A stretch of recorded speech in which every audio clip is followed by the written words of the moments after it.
In today's video, we will be talking about the Netflix stock, or NFLX, and how it will hit $1,000 in the near future. I am not a stockbroker, so I'm not giving you investment advice or asking you to buy NFLX. This video is just a simple investment analysis for people who find it interesting. Just before we move on, a quick reminder that liking and subscribing is the best way you can support this channel. YouTube algorithms love it. So don't forget to click the like button and subscribe. If you ask every billionaire how they stayed rich, many of them would probably mention making investments. What they won't tell you is what you need to make the right investments, or buy right stocks to get rich or stay rich. Before we get down to details, let us have a quick introduction about what stocks are. In simple terms, stocks are a form of investment that show that you own a share in a company. It's like a bird with many feathers. If you own a feather, you own a part of the bird. If the value of the bird increases, the value of your feather also increases, and vice versa. Netflix's stock, NFLX, has been a star performer on Wall Street. Wait, do you know who or what Netflix is? If you don't know Netflix, your reason better be that you've been away from the planet for decades.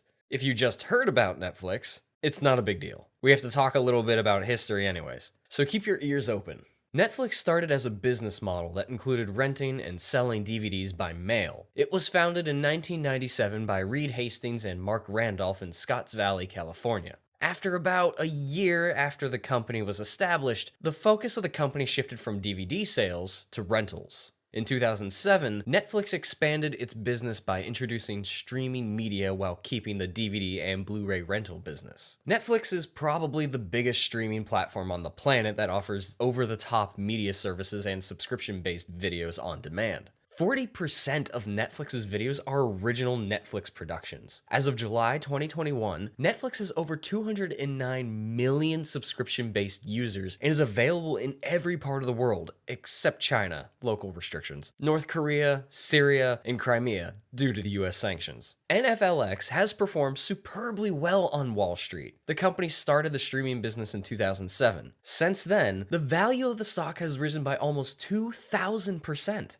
Many pundits are concerned that this sort of bull run we saw from NFLX in the 2010s will come to an end in the 2020s. These pundits couldn't have been more wrong. The customer base of Netflix is still going strong. We weren't expecting the COVID-19 pandemic, but quite several people had nothing but Netflix to keep them company during the lockdown. Stocks are not going to fall because they have been rising steadily. As long as they're not manipulated, stocks depend on the fundamentals that a company has built. If those fundamentals do not deteriorate, the stocks will stay up. Netflix has built a system that is solely based on customer demand. Their fundamentals are very strong and don't seem to be deteriorating anytime soon. Netflix has created something different from many of its competitors. They have perfected the ability to air the best content that viewers want to watch. They leverage this ability using their unique content to amass millions of subscribers every month. By aligning themselves to their users' demand, Netflix can hike the price of the subscription fee without seeing a drop or reduction in the number of subscribers. Their content is so good that you don't mind if the subscription price increases by $1 or $2. All these fundamentals are solid and will keep the value of Netflix stock going higher and past the $1,000 mark. Let us take an in-depth look at why NFLX will hit $1,000 soon. What is streaming video on demand, or SVOD? What role will it play in the increase of NFLX? Cable TV became available in the United States in 1948. By 1989, 53 million households in the United States already had cable TV. In 1992, approximately 60% of US households had access to cable TV. Today, the world is evolving and people are gravitating away from linear TV to streaming TV. Who doesn't love streaming TV? You get to pick what you want to watch, wherever and whenever you want to watch it. You have no control over cable TV. You have to wait till they air your favorite show. It's just inconvenient and more expensive than streaming TV. For about a decade now, the world has gradually made that change, and the demand for SVOD has increased with streaming platforms like Netflix creating the supply and meeting those demands. There are about 400 million SVOD households in the world today, and the advent of smart TVs has made the transition easier.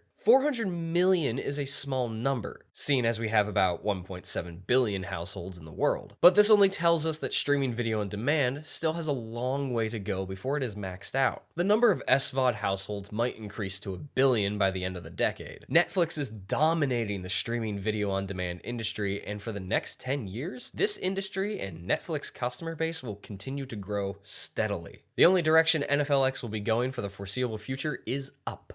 Netflix is dominating the SVOD market. Every year since its inception, it keeps producing content that stands out as the best in the industry. The steady streak of wins has helped to attract customers from every part of the world. This itself is the best form of advert a company could ever have. Other platforms like HBO Max and Disney Plus have come with content that matches that of Netflix, proving that they can provide healthy competition, but are not strong enough to dominate the market. Netflix is only getting bigger and stronger. Of the 10 most watched original streaming series in 2020, 9 of them were Netflix's original productions, with shows like Ozark, Lucifer, Tiger King, and The Crown taking the lead. I have personally watched Lucifer, and I don't think anyone can make you love the devil as they did with that show. HBO Max gave us Game of Thrones, one of the best TV shows of the decade, but they couldn't do it consistently as Netflix does. How does Netflix do it? Netflix has a good understanding of the market and what its viewers want. They also spend a lot of money attracting top talent acts to their original productions. Netflix understands scale and data. They are spending money and can justify the amount of money they have spent with their 209 million plus subscription base. They also understand the needs of their subscribers, and they use that data to drive their original productions. The essence of scale and data in the SVOD industry cannot be overemphasized. Nobody can match Netflix's understanding of how scale and data move the market anytime soon. This means that Netflix will continue to increase its subscription base, adding millions of subscribers every year when other platforms haven't hit the 100 million subscriber base mark. This is good news for NFLX because its value will continue to increase. Netflix's ability to create ridiculously good content comes with another benefit that could drive up the value of NFLX. Netflix has built a customer base that is so glued to its content that it can increase its subscription prices without causing any ruckus. In years past, Netflix has subtly increased the price of its subscription multiple times without any objection from its subscription base. People hardly complain about the price increase. They suck it up and go ahead to pay the next subscription. Netflix isn't untouchable, of course. If they raise the price too high, they would begin to lose some of their customers. Netflix has been managing to slot in a price hike every 2 years. Their content is just so good that consumers don't want to let go of it. In the foreseeable future, this trend is going to continue.